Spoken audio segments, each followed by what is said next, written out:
And now it gives me great pleasure. Shut up! Order. It gives me enormous pleasure to call on Greg to open the case for the second opposition.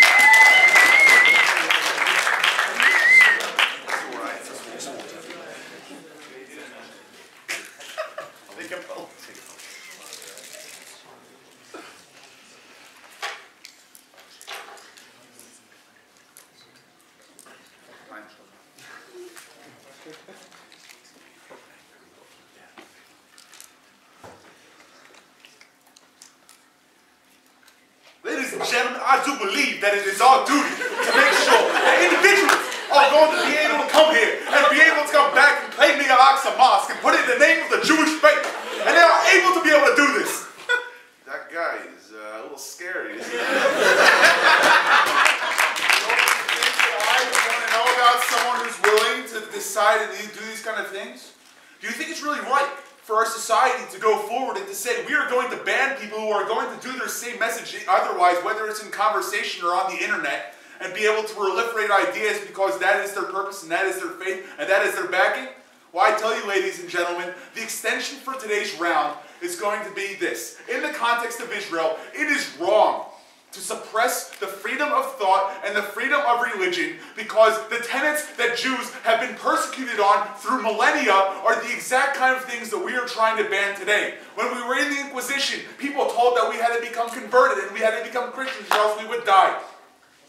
When we were suppressed in our religions, in the ghettos in Warsaw, we were suppressed in the pogroms in Russia, when we were told that we had to leave our lands because of our faith and our beliefs, what happened was that, you know what? We left and we were persecuted. And now that we have our own state, we think that we have the moral justification to tell other religions that they can't actively practice what they believe. We do not have a moral imperative or a moral right to tell other individuals that this is possible. We're going to talk about three things today. Number one, religious institutions versus the institutionalization of religion. Number two, discrimination of dignity in religion and why this motion only leads towards further discrimination in other areas of thought. And three, why suppressing the freedom of thought actually makes the problem of missionaries worse. Because we have to ask two questions. One, what is so bad with missionaries? And two, if it is that bad, don't you think we want the rest of the public to know about it? Which is an expansion of the black market argument, but it's not generic, it's specific. So, let's go into a little bit of rebuttal beforehand. We heard the government come up here and criticize charity work in Africa just because people want to talk about Christ. Come on, would you rather be fed and listen to somebody else's opinion that you have the choice of listening to? And looking at Michael's analysis of how it works between contact, invitation, communication, and friends, I think that's how any activity or any organization with a recruiting department works. And why is it so bad for a religion to recruit other members of its faith? It's not. What's wrong is the incitement that follows afterwards, like catapulting pig heads into the Al-Aqsa Mosque or encouraging mass murder. And we have laws against that, ladies and gentlemen. It's not wrong to share your ideas and to say, this is what I think, this is this discourse that I would like you to say, and if you want to join me, please do it. Because they have overcomplicated this debate today. What it's about is it's about missionaries going out, expressing their opinions and saying, we would like you to join us. But you know whose final choice it is to join in the end? Yours, not theirs. These are not evil individuals for the most part. What they are people who are trying to spread ideas, faith, and their charity. And in doing so, they make the world a better place. But even if they are that bad, when we ban them, aren't we just going to drive them underground? And if we don't drive them underground and we talk about Israel, what about the citizens of this country who do believe in Jesus Christ or who do believe in the Prophet Muhammad? We are negating their beliefs to spread this kind of work when we go about it. Now, he might come up here and say, well, their beliefs are leading people to do extremist action or cult-like behavior, but that's why there are laws against this societal kind of thing. And I'd really like to hear what you have to say about that. We have given you excellent analysis about how this is more likely to breed this kind No, of what you've done is you've given me about. excellent analysis of how an organization works and how the recruiting department works. You haven't told me why it's bad to recruit individuals. And that's why we're going to go on to the second point, which is discrimination of this religion takes away from the dignity of individuals who are part of this religion. Now, when John the Baptist says, I am going to go around and I am going to make other people follow the faiths of Jesus Christ, that in and of itself is the same thing as a politician going around and saying, I'm going to want to spread ideas. or someone who may believe in a certain kind of ideology, and he's going to say, I want you to follow what I think because I think it's a better principle. Because religion in and of itself, and we haven't heard an analysis of what religion is this. It is a system of beliefs which are gathered together by a group of individuals who believe in structuring their beliefs and spreading it to other people, or in the case of Judaism and other religions, not spreading it to other people. It's a principle, ladies and gentlemen. It's saying, I want to share my ideas with other people, and I want them to follow me.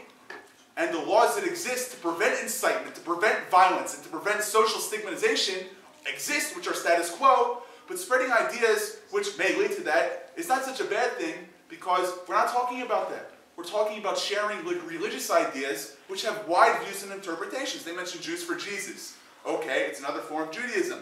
They call it these people coming onto society and acting as parasites and trying to pull them away from other religions. Well, guess what? That's how social cohesion and social bonding work. When people exist in an organized system, there is a chance and a possibility that they may leave that system. And if they choose to leave that system, it's their choice. Because there's the person who explains it, but then there's also the person who chooses to convert to another religion. Yes? How many organizations do you know contact you in the aim of changing your entire social environment and taking over I would call it the Republican Party, I think. Or any other organized group of individuals who have beliefs who want to change your opinion. I'm sorry. Come on, we haven't heard what religion is. How can we have a debate about religion without discussing that? It has not been brought up one time by this side. And I'm the first one to talk about it. Okay, great. Next, down. You're out of order. And finally, let's go down to where this all leads. Okay, we have religions. We have the individuals who want you to join their religions. And we have the people, in this case, the government, who want to suppress those people's thoughts and beliefs.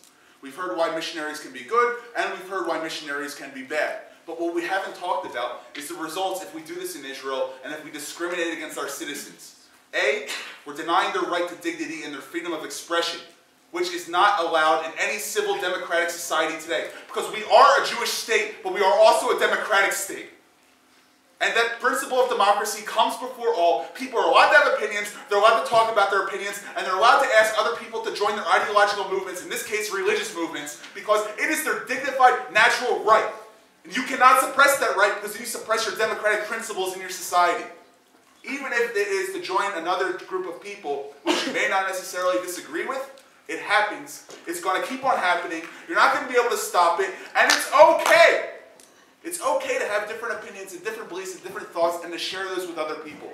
They want to suppress your freedom of thought. We want to be able to support it and have your right to make your own decision as opposed to this convoluted thought that we've heard for the first three speakers, and I'd love to hear the fourth. That's why I urge you to oppose.